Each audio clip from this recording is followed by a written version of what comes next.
भैया शास्त्र बड़ी प्यारी बात बोलते हैं। दया के बिना किए गए सभी काम निष्फल हैं। आपके जीवन में अगर दया नहीं है, बिना दया के आपने कोई भी काम किया, चाहे वो यज्ञ हो, चाहे वो सत्कर्म हो, अथवा समाज सेवा हो, पारिवारिक जीवन हो, अगर आपके कर्म में दया नहीं है तो आपके सभी काम निष्फल हैं। दूसरी बात, महाभारत में एक बड़ा प्यारा वर्णन आता है। महाभारतकार लिखते हैं, भैया दया से बड़ा कोई दूसरा धर्म है ही नहीं जीवन में। दया सबसे बड़ा धर्म है। कबीर बाबा भी अपनी वाणी में दया के लिए बड़ी प्यारी पुष्टि करते हैं। जहां दया तह धर्म है, जहां लोभ तह पाप, और जहां क्रोध तह काल है, जहां क्षमा तहां आप। कबीर बाबा कहते जहां दया है वहीं धर्म है। जिसके हृदय में दया है वो धर्मात्मा है। जहां लोभ है वहां पर पाप विराजमान है। पाप, अत्यधिक लोभ पाप का मूल कारक होता है। तो जहां लोभ है वहां पाप है। जहां क्रोध है वहां काल यानी मृत्यु है। जहां पर क्रोध अत्यधिक होता है, जिस घर के लोग क्रोध अत्यधिक करते हैं वहां पर काल विराजमान है। और जिस घर में व्यक्ति जिसका हृदय क्षमावान वाला होता है, जो क्षमा करना जानता है मन से, वाणी से, कर्म से, वहां पर राम जी विराजमान है। उसके हृदय में राम जी विराजमान है। और मनुष्य का दया स्वाभाविक गुण है भैया, स्वाभाविक गुण। एक होती दया, एक होती करुणा। दोनों अलग अलग है, दया भी और करुणा भी। कई लोग दया और करुणा दोनों को एक कह देते हैं, सब एक ही तो है, बड़े दयालु हैं, बड़े करुणावान। नहीं नहीं भैया, दया अलग है, करुणा अलग है। नाम जरूर आप अनेक लो, पर दया अलग है, करुणा अलग है। देखो, दया का मतलब, करुणा का मतलब है तरस, अनुकंपा, कृपा, प्रसाद, कोमलता, स्वभाव में सहजता, संवेदना, सहानुभूति, सात्तावना। तो दया अलग है और करुणा अलग है। दया के लिए हमें अगर किसी पर दया करनी है तो निमित्त की आवश्यकता है। करुणा के लिए निमित्त की आवश्यकता नहीं। दया शरीर के बाहर का विषय है और करुणा शरीर के भीतर का विषय है। दया बाहर दिखाई पड़ती पर करुणा हृदय में दिखाई पड़ती। दया में अभिमान संभव है। आपने किसी पर दया कर दी, उसकी गरीबी देखकर, उसका दुख देखकर, उसका संकट देखकर आपने दया कर दी तो स्वभाव बस आपको अभिमान आ जाएगा। पर करुणा के लिए किसी व्यक्ति की जरूरत नहीं है। करुणा किसी पर भी कर सकते हो और करुणा में अभिमान नहीं आता। करुणा में अभिमान नहीं आता, दया में अभिमान संभव है। दया बाहर घटित होने वाला भाव है, परंतु करुणा भीतर घटित होने वाला भाव है। लेकिन हम लोग आम बोलचाल में कहते थे बड़े दयालु हैं, बड़े करुणावान हैं, बड़े सहज हैं, बड़े सरल हैं। लेकिन करुणा और दया अलग है भैया। करुणा का मतलब होता है जो सबका कल्याण चाहे, स्वभाव बस फूटे। दया का मतलब होता है दया दुख देख करके, पीड़ा देख करके प्रकट होती है। सामने वाले की पीड़ा देखी तो आपको दया लगी, अरे राम राम कितना परेशान है। और मजे की बात तो यह है, आप दयावान बनेंगे तो आपके अंदर कर्ता का भाव प्रकट होगा। अगर आप दयावान बनेंगे ना तो कर्ता का, हमने ऐसा कर दिया, हमने भोजन करा दिया। अगर आप दया करेंगे तो कर्ता का भाव प्रकट होगा, परंतु अगर आप किसी के ऊपर करुणा करेंगे तो करुणा में कोई भी भाव प्रकट नहीं होगा। करुणा क्योंकि स्वभाव बस बहती है भैया। करुणा में निष्कामता होती है, करुणा में अकामी होता है व्यक्ति, कोई भाव नहीं रहता। करुणा अकेले में भी की जा सकती है, कोई भी व्यक्ति ना हो तब भी करुणा बहा सकते आप, फूट फूट करके रो सकते, भगवान को बुला सकते हैं। लेकिन हम आपसे प्रार्थना करें भैया,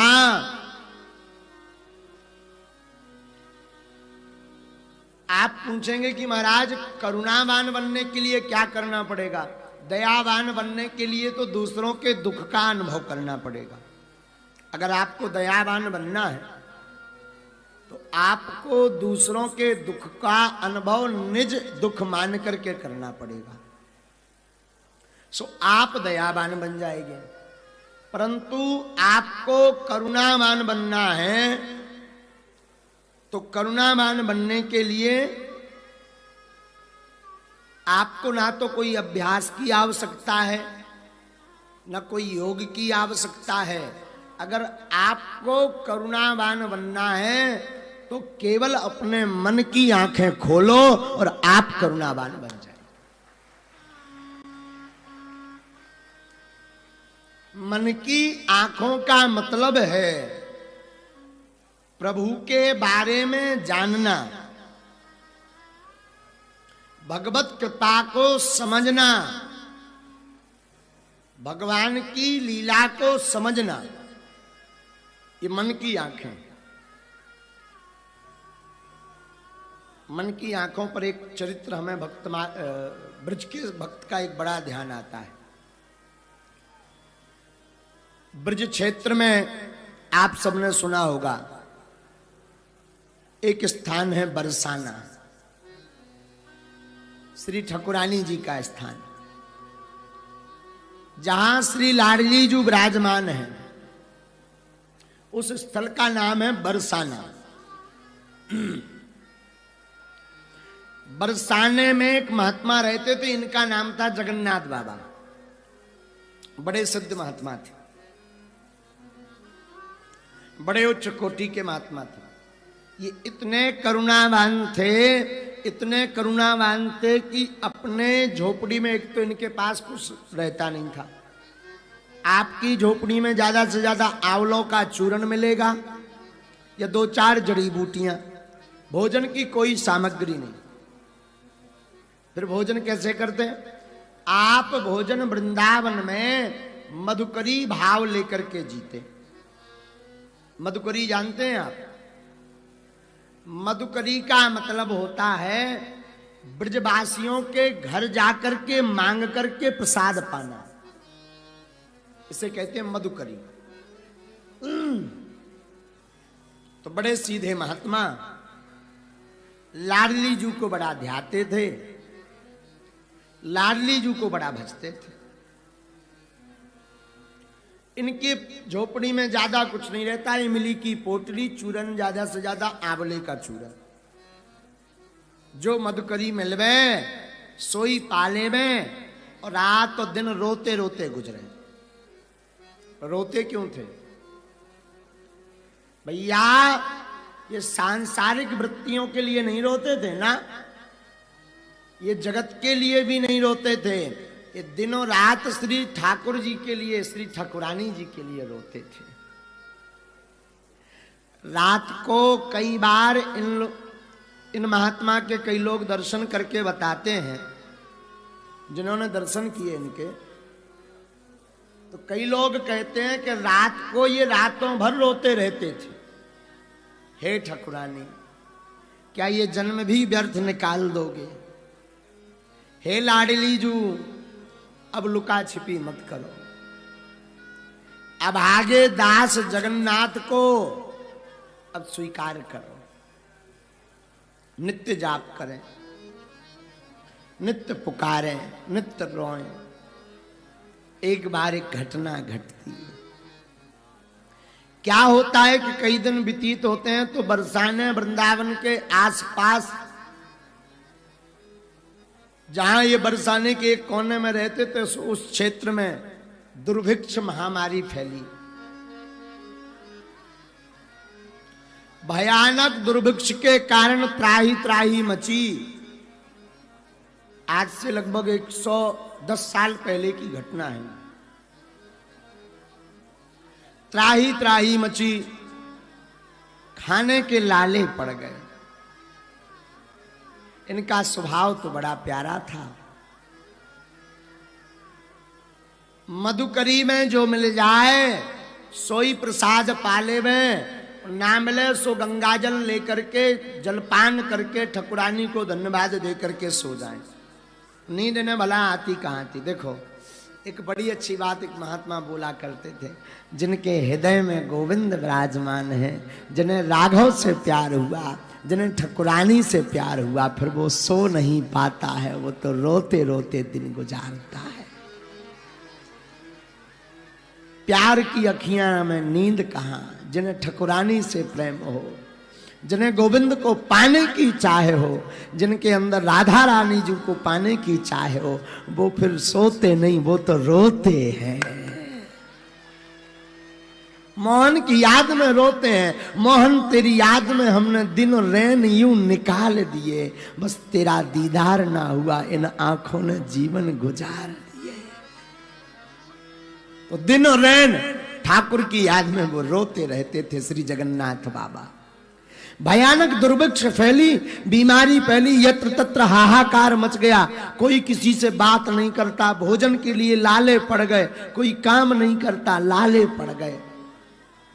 अब इन्होंने विचार किया कि ऐसी स्थिति में हम जाएं तो जाएं कहां? भला कौन हमें देगा? मधुकरी। सोई रोते रोते झोपड़ी में पड़े रहते, ठकुरानी का ध्यान करते रहते। हे ठकुरानी जू, हे ब्रजबान दुलारी जू, अब जैसे आप रखो सोई हमें रखनो है, सोई हमें रहनो है, जैसे आप रखो। 4-5 दिन बीत गए, शरीर में अन्न का दाना नहीं गया। तो शरीर है, भला ये कितने दिन तक चलेगा? तो शरीर ने जवाब देना बंद कर दिया, शरीर में ताकत होना बंद हो गई। अब माला लेवे, भजन करवे, पर बार बार आंखें बंद हो, चक्कर आवे, लेकिन रोवे, हे ठकुरानी जू, हे प्यारी जू, हे लाडली जू। का कहना भैया, धन्य है।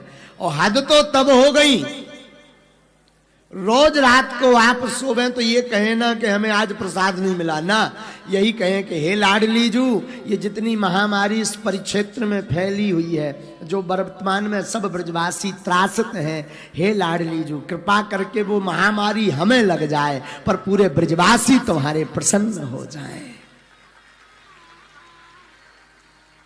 इस भाव से जीते, दिव्य भाव से नाम जप करते। 4-5 दिन व्यतीत हो गए, पर कोई व्यवस्था नहीं बनी भोजन की। शरीर लड़खड़ाने लगा, मन में विचार किया कि यहां तो व्यवस्था नहीं है, अब जाना पड़ेगा यहां से।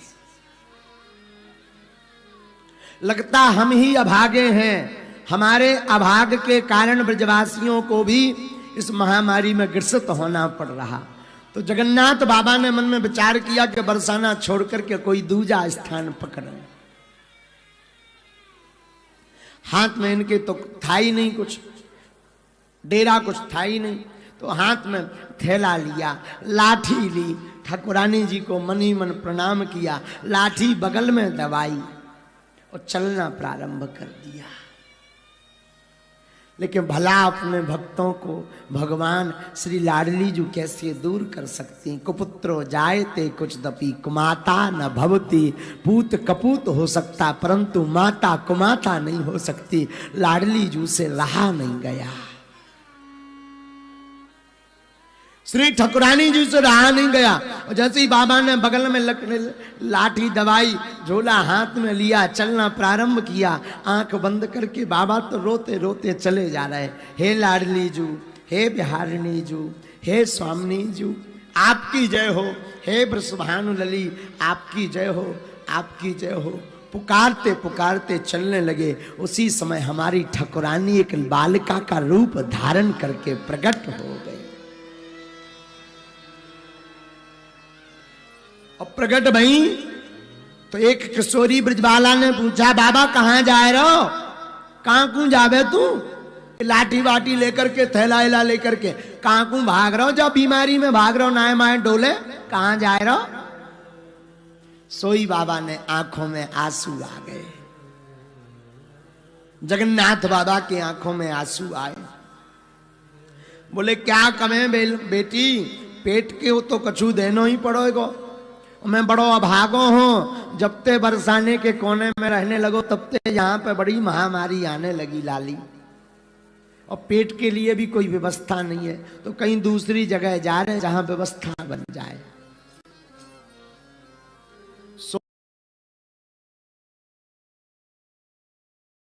आया है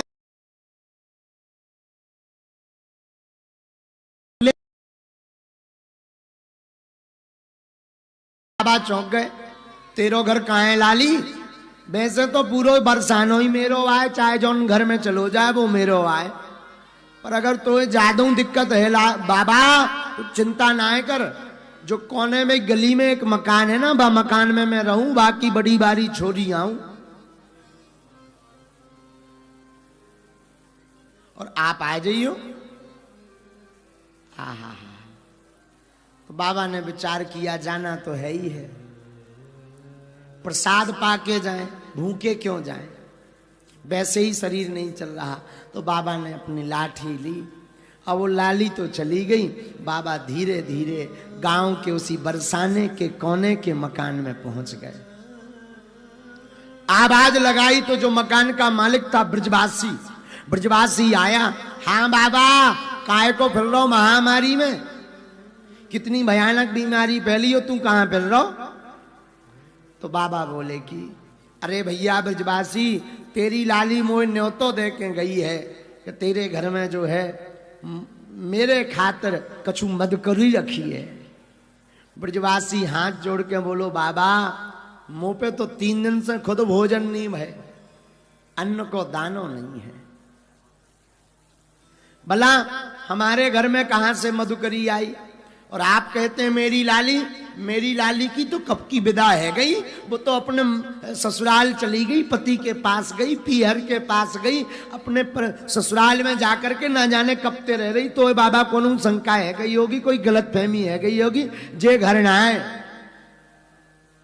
बाबा बोले नहीं, आए तो यही घर। उस लाली ने बड़े कान खोल कर बताया है, बड़ी नाराज होकर बोली है, रुक बाबा मैं अभी आऊं भीतर ते पूछ के घरवाई थे। तो वो ब्रजवासी भीतर को गो, अपनी घरवाई से पूछे क्या लाली घर को आ गई का? तो बाकी घरवाई ने बताई बाबरे हो गए का? वह तो 6 महीने हो गो, 6 महीने ते आज तक ना आई। ऐसो काहे पूछो? पूरी बात बाबा की बताई।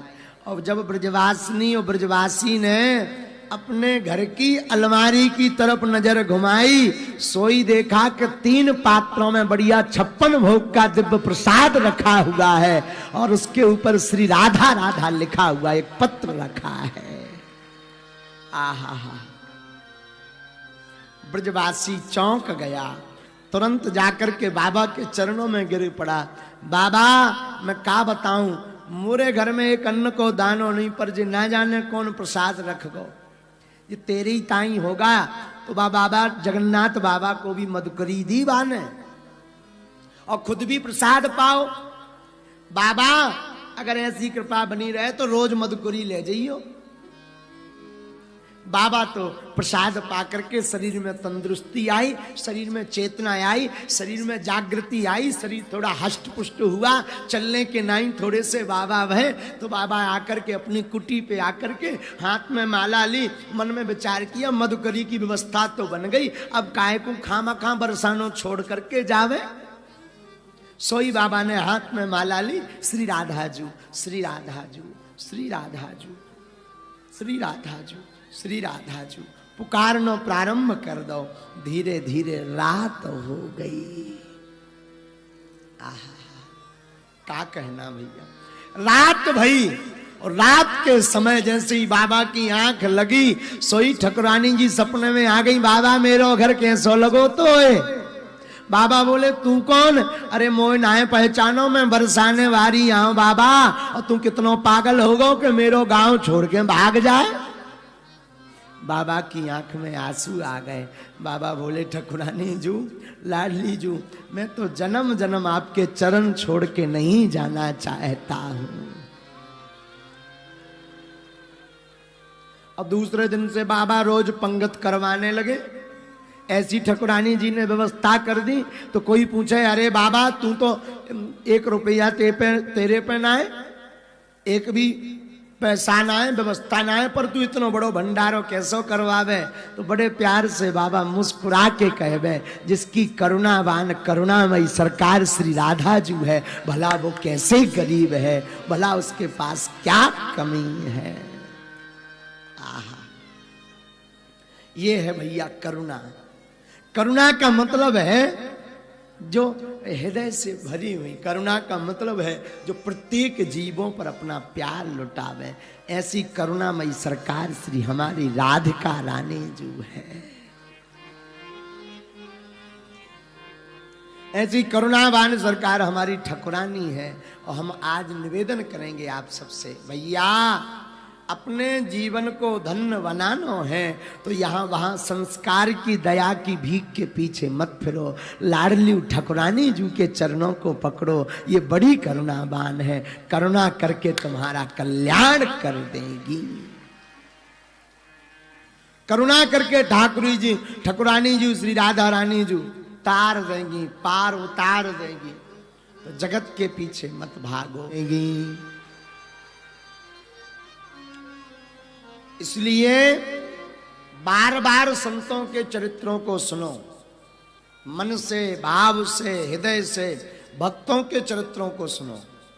जो करुणावान संत हैं उनके चरित्र सुनो, उनकी गाथा सुनो, उनकी कथा सुनो, तो आपके हृदय के पटल में करुणा स्थापित हो जाएगी। बोलो सीताराम, जोर से बोलो सीताराम, श्री सीताराम। और भैया मानव तन पा करके करुणा नहीं कर पाए, दूसरों के प्रति करुणा का भाव नहीं जग पाया, आपके हृदय में करुणा का रस नहीं प्रकट हो पाया, तो मानव तन पा करके भी आप किसी काम के नहीं हैं। का किसी काम के नहीं है। पर तो वही वाली बात हो जाएगी कि एक बार 3 लोग रहते थे एक घर में, माता पिता और पुत्र, मात्र 3 लोग। तीनों बड़े धर्मात्मा, शंकर जी की भक्ति करी तीनन ने खूब भाव से, लेकिन बड़े गरीब थे। तो पार्वती मैया ने भोले बाबा से कही, महाराज माए बेचारी बहुत गरीब है, ये अमुक बहुत गरीब है, कृपा कर दो, कछु कृपा, एक आधो वरदान दे दो, वरदान। बोले बाबा बोले देवी इनके भाग्य में है ही नहीं, ये व्रत समय गवा रहे हैं। प्रभु फिर भी आप तो करुणावान हो। तो पार्वती मैया को भोले बाबा ने खूब समझाया, ये भक्त तो हैं, गरीब भी हैं, परंतु इनके अंदर दया और करुणा नहीं है, अविवेकी है। इसलिए काम करो, इनके वरदान के चक्कर में मत पड़ो। पार्वती मैया ने बार बार निवेदन करो, नहीं प्रभु दे दो दे दो। बोले बाबा देख लो, चलो इनके भाग्य में ही नहीं है, ये अविवेकी है। जब नहीं मानी पार्वती मैया सो भोले बाबा गए, प्रकट भय, बोले मांग भैया वरदान। सो हाथ जोड़ के तीनों बोले आहा जय हो आपकी। आपस में लड़ने लगे माता पिता और पुत्र के, हम पहले ले भी, हम पहले ले भी, हम पहले ले भी। तो बोले बाबा पार्वती मैया की तरफ देख के बोले देखो कितने आप बेकी। पार्वती मैया फिर भी हाथ जोड़ के बोले मां कृपा कर दो। बोले बाबा बोले भाई जल्दी निर्णय करो, कौन वरदान मांगना चाहता? तीनों एक एक मांगो। तो सबसे पहले वो पुत्र की जो माँ थी उसने कहा महाराज हमारा बुढ़ापो आ गो, शरीर चलत नहीं है, एक काम करो हमें तुम 25 साल की एक नई युवती बना दो। बोले बाबा बोले तथास्तु, जा कल्याण हो। और देखत ही देखत 25 साल की नई युवती बन गई। अब तो बड़ी खुश हुई, बार बार पल्लू समारे, पति की तरफ देख के बोली थे अपना देख बुढ़ापो आगा, सफेद पर गए थे, देख चेहरा चमक रहा एकदम। पति यहां बड़ी गुस्सा चढ़ी के, जब बड़ी विचित्र है? बताओ खुद 25 साल की बन गई, हमारे तेरे की तैयारी करवा रही। तो एक बार जान पति लो भी है तो शंकर जी से हाथ जोड़ के पति बोलो बोलो महाराज बोलो न मानियो, हमें तो वरदान कछु नहीं चाहने, ई को घमंड ज्यादा बढ़ गो, ये कुतिया बना दो। आओ आओ देख नहीं हमें सुहार हो, तो एक काम करो ये कुतिया बना दो। शंकर जी बोले सोच लो। अरे बोले सोचने का बनाओ, ये तई कौन कौन करे जब, हाँ कहीं कहीं ये तई करे, हमें जब आया उन्हें मजा हमारा जी भोना गाओ। शंकर जी बोले जाओ तो तथास्तु, देखत ही देखत की घर भाई कुतिया बन गई। शंकर जी बोले कैसी रही? तो बोलो अब आनंद आओ, सुने उठाओ लठ लगो देवे। लड़का जो सब देखत तो लड़का बोले बताओ वरदान मिलो, कुतिया बनो है। सो शंकर जी से हाथ जोड़ के लड़का बोलो बोलो स्वामी जी, शंकर जी भोले बाबा हमें कछु नहीं चाहने, हमारी मताई फिर से ज्यों की त्यों कर दो। बताओ पिता ने भी मांग लो, माँ ने भी मांग लो, पुत्र ने भी मांग लो, हाथ कछु नहीं आ। बोलो सीताराम। उसी प्रकार जीवन में धन कमा लिया, नाम कमा ली, माला जप कर ली, भजन कर ली, जप कर लिया, तप कर लिया, लेकिन हृदय में करुणा नहीं आई तो सब व्यर्थ है, किसी काम का नहीं है। करुणा के बिना सब व्यर्थ है, दया भाव के बिना सब व्यर्थ है। बोलो सीताराम। दया करुणा का मतलब सहानुभूति, सहजता, निर्मलता, दूसरों का दुख देख करके अपना मान करके उनका हाथ बटाना। मानव वही है जो अपने लिए ना जिए, जो दूसरों के लिए जिए वो तो है मानव, जो केवल अपने लिए जिए वो है दानव। बोलो सीताराम। इसलिए हमारी प्रार्थना है, आज की कथा का प्रारंभ जो हमने किया वो करुणा और दया से की, इसलिए हृदय में करुणा होना बहुत आवश्यक है। जब तक आपके हृदय में करुणा नहीं होगी तब तक करुणावान सरकार, करुणामयी सरकार, करुणा करने वाले करुणानिधि, करुणा निधान दाता राम जी, राघव जी, कृष्ण भगवान का मिलना असंभव है।